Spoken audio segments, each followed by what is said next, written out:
All right, guys. So, sorry about the voice. I lost my voice over the weekend, so I'm going to do my best to talk to you guys. I wanted to get this thing out because, as you guys seen in the last video, we just hit 100 miles per hour on the gold small hoons and 99 miles per hour on the big white hoons. We're not going to run the big white hoons tonight. I want to see if we can break 100 mile an hour. I've got a really good feeling about it. It's nice and hot outside.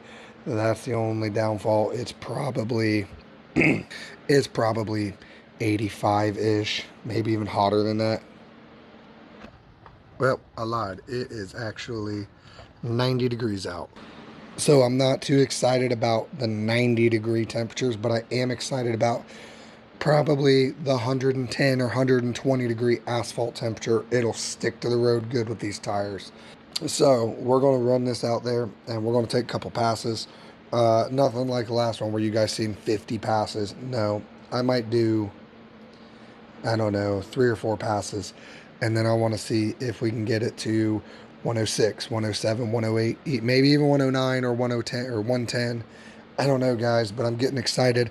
I said I wanted to max this thing out the way it sits and then start messing with the gears because I like these gold hoons. And we're still running a 3430 as far as the gearing goes with the spools. And that brings up another good point, guys.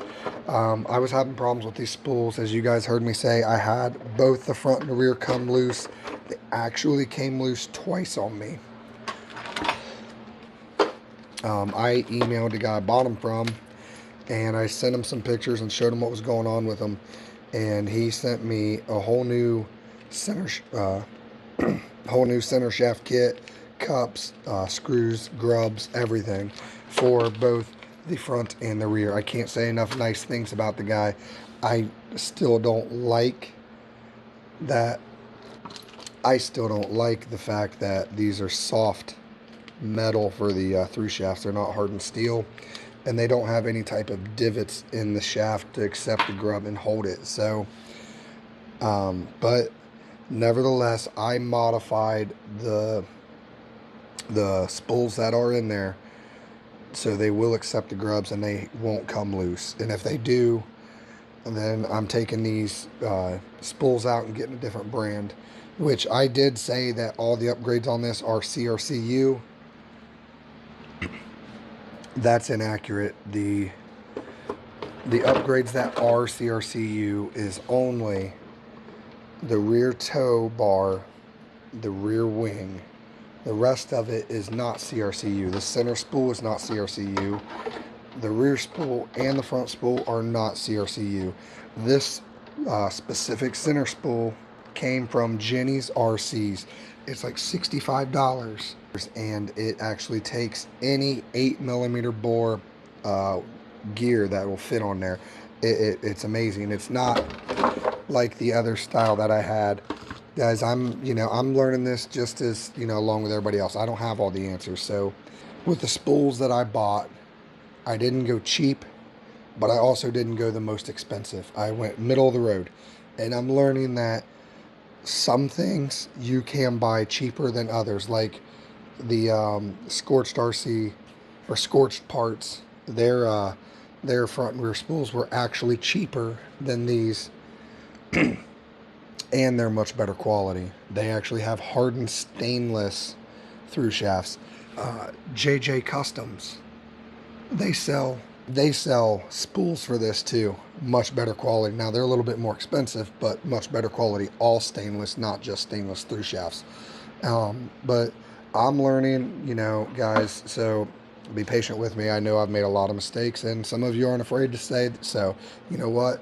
I quite appreciate it. Don't feel like you can't tell me when you think I did something wrong. That's why this is a community of RCs. We all help each other. That's the way I feel about it. That's another thing that is impressing me is this is a 6S factory Arrma system. It's a Spectrum 2050 kV motor and a Spectrum from 150 amp 6S ESC that I'm doing this with. I'm not doing this on 8S. I'm not doing this with crazy high number kV motors. I'm doing this with a bone stock system, which, I mean, let's be honest, guys, 110, 115 is what I was getting out of that Castle Mama Monster X. So if I can do that with this, I think I'm in a better position to go further and faster, not just try to throw a big system in it and see what happens. I'm trying to go step by step. And some of you guys will love it, some of you guys will hate it, but this is what I'm doing, and I hope you enjoy. Anyway, next time you guys see this car on this channel, it will be going over 100 mile an hour. I can feel it tonight. If not, I'm going to keep going. I'm going to keep trying and trying and trying until it does. So, doesn't matter. Next time you guys see this, it'll be over 100 mile an hour.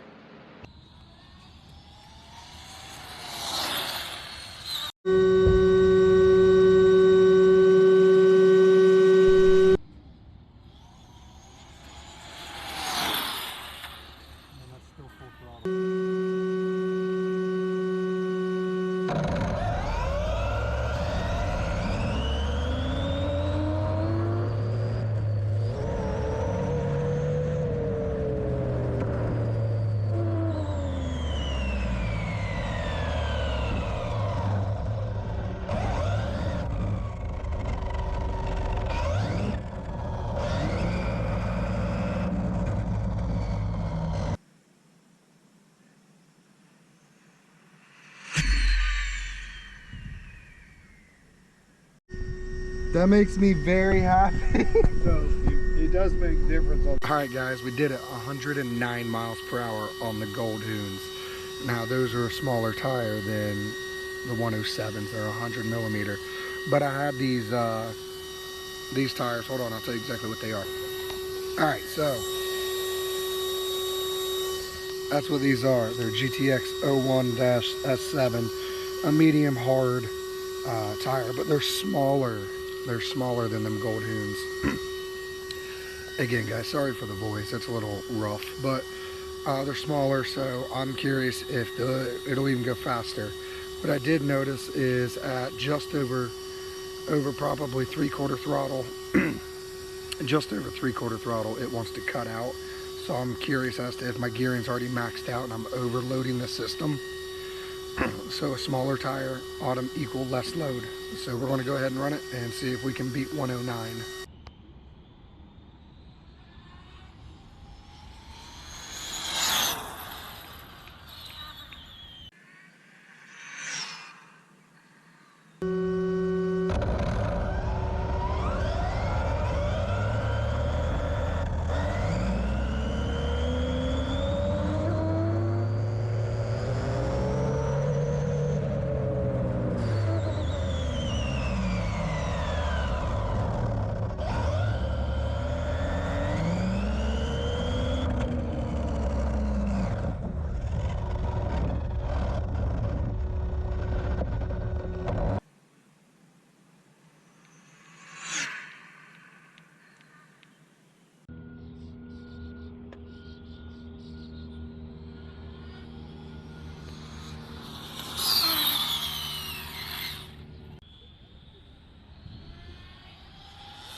All right, guys, so you just see me run this thing. The first pass really wasn't that impressive. I'm trying to remember because, you know, that was a little bit ago. I believe it was 100 mile an hour. Or no, I'm sorry, it was 104 miles per hour on first pass. And then we had a 109 directly after that. So I'm not too upset. I'm broke 100 mile an hour, so 109 is even better. Just shy of that 110. But I did notice something. Right after it goes 3/4, if you don't slowly ramp it up from 3/4 to full throttle, it cuts out. So, with that being said, after the 109, I went to a smaller tire. You're probably wondering by how much. That's by how much. I mean, what's that? 3 millimeter, maybe. I think he's actually our 98 millimeter. So I could be wrong. I'm not that informative on these GTX tires. but I figured a smaller tire would equal less load. I could probably ramp it out. That wasn't the case. It hit 100 miles per hour on the smaller tires. So I'm not saying that's its max speed, and the only reason I say that is because it was 90 degrees outside, which means that, you know, interior temperature on the motor and the ESC is going to be blistering. So I don't think this is maxed out. I think it can do 115 to be, if we're being 100% honest. So I'm not sure if I should put the XLX2 ESC in here next and then see if that can just take the amperage load that I am drawing with that motor, or if I should just go ahead and gear it down slightly to take a little more load off of that motor. I'm sure you guys will make recommendations, and that's perfectly okay. So 109 on the Gold Hoons, which to me is pretty cool, and 100 on the GTX 01-S7s. So again, guys, I'm sorry for the crappy voice. Like I said, it's a little rough. I don't know if it was the weather that got to me or just the activities of the weekend, being loud and whatnot. But don't worry, it's voice is going to come back here in a couple of days. But this is probably the last infraction video or limitless video you guys will see for a couple of weeks. We're getting ready for a vacation, and we're going to be gone for almost 2 weeks. But that's not for a couple of weeks. But and I'm going to be making videos out there too. We're taking the X-Max with us. I've got to fix it first, but I'm taking the X-Max, and I'm going to do a couple of videos with it. But you guys probably won't see the Limitless for a minute, and I want to start doing some other things too until it gets colder.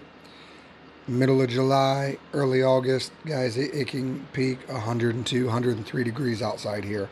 103 and 102, even 105 degrees might not sound like a lot to some of you guys, but here where I'm at, it's also 75 to 90% humidity, which feels like 130 degrees. So even at 103 degrees ambient air temperature, there's no way I want a chance running this thing that hot, because I do not want to fry a motor or ESC like I already did one on the original infraction. So like I said, for the next couple of weeks, maybe even a month or so, I'm probably going to just let this sit. I'm probably just going to let this thing sit because, again, it's going to be hot. Now, if we get some cooler days, I'll run it. And I think if we get down into the 70 degree range, this thing will be blistering fast. My goal, I don't know if it's a realistic goal or not. My goal was to try to hit 127 miles per hour before I went to 8S. And 109 is not a bad start. That's only 18 miles per hour off from where I need to be for my personal goal. And I think that's easy enough to do with gearing and tires and, you know, suspension and aero, things like that. So anyway, guys, until next time, again, sorry for the voice. I'm sorry if this was hard to understand. 109 miles per hour. I know you can understand that. So that's what this video is all about.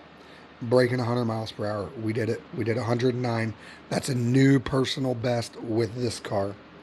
Personal best with the infraction for this guy was 115 miles per hour. Anyway, guys, I hope you enjoyed it. Until next time, I'll see you later.